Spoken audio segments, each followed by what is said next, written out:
The internet has done a lot of strange things. We've watched people become famous for eating laundry detergent. We've watched people convince themselves that the earth apparently is flat. And somehow, we've reached a point where people see a criminal on the news and immediately think, yeah, but they're kind of hot though. Two men in Korea have been murdered, and the internet is debating whether the suspected killer is too pretty for prison. This is not a K-drama, it's actually happening in Seoul and is exposing Korea's pretty privilege in the most disturbing way possible. He decided not to release her name or face, the internet didn't care. Somebody found her. An Instagram account believed to be hers exploded from about 200 followers to nearly 9,000 in 10 days. One post exposing her details got over 160,000 views. And the comments were not just anger. People were saying things like, pretty so not guilty, she deserves a lighter sentence. Today we're talking about one of the weirdest phenomena on the internet, the romanticization of attractive criminals. Because apparently some people here accuse serial killer and respond with, I can fix them. Fix them? Hello? You haven't replied to your aunt's birthday message from 3 months ago. Who are you fixing? Recently, a case from South Korea gained massive amount of online attention. The allegations were shocking, the details were disturbing, and the crimes themselves should have been the focus. Instead, the internet noticed that the accused woman was attractive. And immediately, people started acting like they'd forgotten the entire plot. And suddenly, the conversation wasn't, this is horrifying. It became, wait, she's pretty though. Kim Soo Young is pretty. When news broke out of her arrest, her Instagram followers actually shot up to 45x. She started with only 200 followers, and with that, she shot up to over 11,000 followers. It's like some people's brain completely shuts down. I just don't know how else to say it. The criminal charges are over here, the evidence is over there, the victims are over there, and the internet is staring at a profile picture like they're judging America's next top model. Attractive people really have life on the easy mode. Even when they're accused of crimes, somebody somewhere is still trying to get their Instagram. Seriously. Actually, psychologists already have studied this. It's called the halo effect. Basically, when someone is attractive, our brain starts assigning them random positive qualities. Oh, she's pretty, she must be nice. He's handsome, he must be trustworthy. No, Susan, no. That's not how evidence works. Attractive is not a personality trait. It is not a moral compass. It is not a criminal background check. If it was, half of Hollywood would have solved crimes by now. Now, before somebody jumps into the comments and says, women get away with everything, allow me to introduce Wade Wilson, not Deadpool, the other Wade Wilson, the one that made me question humanity. Two women. A very horrific case, by the way, a tragedy. A story involving real victims and devastated families. And somehow, the internet looked at him and said, those tattoos are kind of cute. The man is literally heading to prison, and people are in comments acting like they're reviewing contestants on Love Island.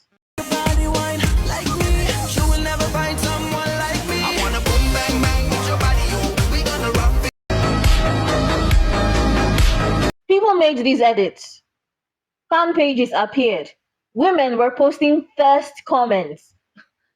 Some were sending letters. Others were saying they could change him. Change him into what? A customer service representative? What exactly is the rehabilitation plan here? A vision board, essential oils, a positive mindset? Because I really don't understand. I genuinely think that the phrase, I can fix him, needs to be retired. Like, seriously, immediately. Because every time I hear it, the person in question gets worse. At first, it's, I can fix my boyfriend. Then it's, I can fix my toxic ex. Then suddenly it is, I can fix convicted murderers. The progression is honestly terrifying because at this rate, someone's going to look at supervillain and say, you know what? Deep down, I think he just needs a hug. No! Sometimes people need consequences, not cuddles. Noticing someone is attractive is normal. Human beings have eyes. That's not the issue. The issue is when attractiveness starts influencing moral judgment, because that's exactly what keeps happening. An attractive criminal appears, people become distracted, the conversation shifts, and the criminals become the celebrity, and the victims become background characters. That you double down and you're like, it's not like his victims can see this. Well, actually, Christine and Diane's family absolutely have access to social media, and they absolutely, yes, they are seeing the things that you are posting and saying, and it is hurtful to them because they lost somebody that they very much cared for. That's dangerous because justice isn't supposed to work like a popularity contest. Social media has made this worse. Social media is basically a machine designed to reward attention. And attention doesn't care whether something is smart or stupid, it just cares whether people click.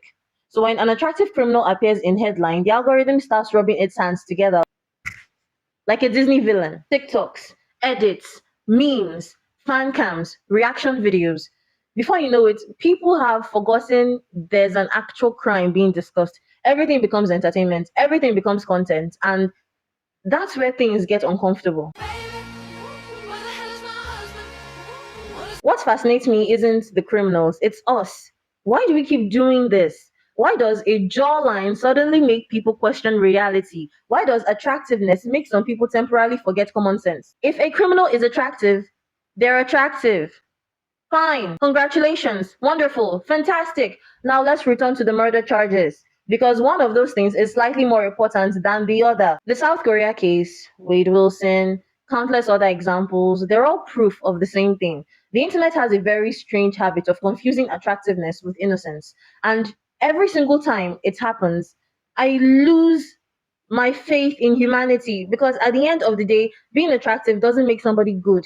Being attractive doesn't erase victims. Being attractive definitely shouldn't turn criminal cases into fan clubs. The next time an attractive criminal starts trending online, watch carefully. You'll see the same comments, the same excuses, the same people saying, I can fix them. And you'll realize that the most fascinating part of these stories isn't the criminals, it's how completely predictable the internet has become. Well, if you enjoyed this video, subscribe and let me know in the comments what's the craziest examples of people romanticizing criminals that you've ever seen.